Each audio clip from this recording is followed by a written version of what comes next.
ఈ వీడియోలో సింపుల్‌గా, టేస్టీగా జీరా ఆలు ఎలా చేయాలో చూపించాను. చాలా ఈజీగా, ఫాస్ట్‌గా 5 అంటే 5 నిమిషాల్లో రెడీ అయిపోతుంది. సైడ్ డిష్‌గా పర్ఫెక్ట్‌గా ఉంటుంది. అట్లాగే సూపర్ టేస్టీగా ఉంటుందనమాట. పిల్లలకి చాలా బాగా నచ్చుతుంది. ఒకసారి ట్రై చేసి చూడండి. ముందుగా బంగాళదుంప తీసుకుంటున్నా. ఇది ఉడకబెట్టి చిన్న ముక్కలుగా కట్ చేసుకున్నాం అన్నమాట బంగాళదుంపలు.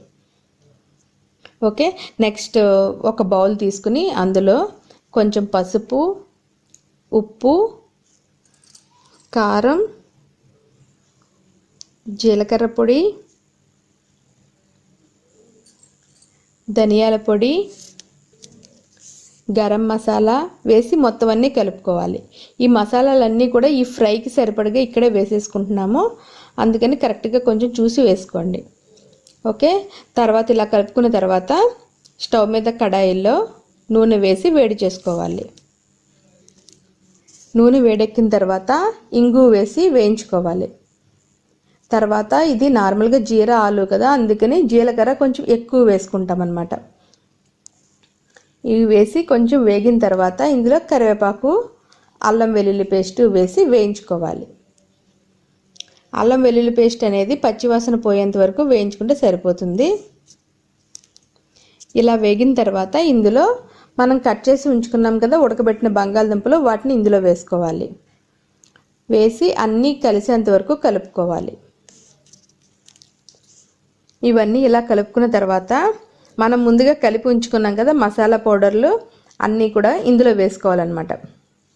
ఆల్మోస్ట్ సరిపడగా వేసుకున్నాం కనుక మసాలా పొడులన్నీ ఇందులో మొత్తం వేసేసుకుంటున్నాము. ఇవి వేసి బాగా కలుపుకోవాలి. ఆల్మోస్ట్ మసాలా అంతా కూడా ముక్కలకి పట్టేంత వరకు బాగా కలుపుకోవాలి, లేదంటే మళ్ళీ ముక్క చప్పగా ఉంటుంది, అందుకని సరిగ్గా కలుపుకోండి. ఇలా బాగా కలుపుకున్న తర్వాత ఇందులో కొంచెం నీళ్లు జస్ట్ అట్లా స్ప్రింకిల్ చేసుకోవాలి అంతే. ఇట్లా స్ప్రింకిల్ చేసుకున్న తర్వాత ఒకసారి బాగా కలుపుకొని మూత పెట్టి ఉడిస్ట్ ఒక 2-3 నిమిషాలు ఫ్రై చేసుకుంటే సరిపోతుంది. మరీ ఎక్కువసేపు అవసరం లేదు, ఎందుకంటే ఇవి ఆల్రెడీ ఉడకబెట్టిన బంగాళదుంపలు కదా, అందుకని ఒక 2-3 నిమిషాలు మూత పెట్టి ఫ్రై చేసుకోవాలి. 2 నిమిషాల తర్వాత మూత తీసి ఒకసారి కలుపుకోవాలి.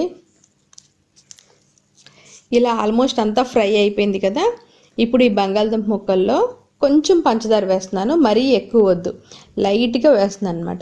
ఎందుకంటే ఇది టెక్స్చర్ బాగుంటుంది, అట్లాగే టేస్ట్ కూడా సూపర్ అంటే సూపర్ ఉంటుంది. మరీ ఎక్కువ వేసుకోవద్దు, లైట్గా వేసుకోండి.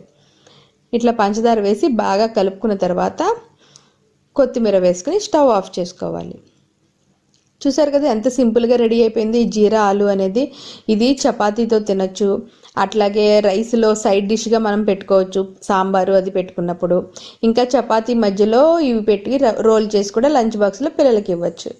అంతే, ఎంతో టేస్టీగా ఉండే జీరా ఆలు రెడీ అయిపోయింది. ఈ వీడియో మీకు నచ్చినట్లయితే లైక్ చేయండి, షేర్ చేయండి. ఉంటాను.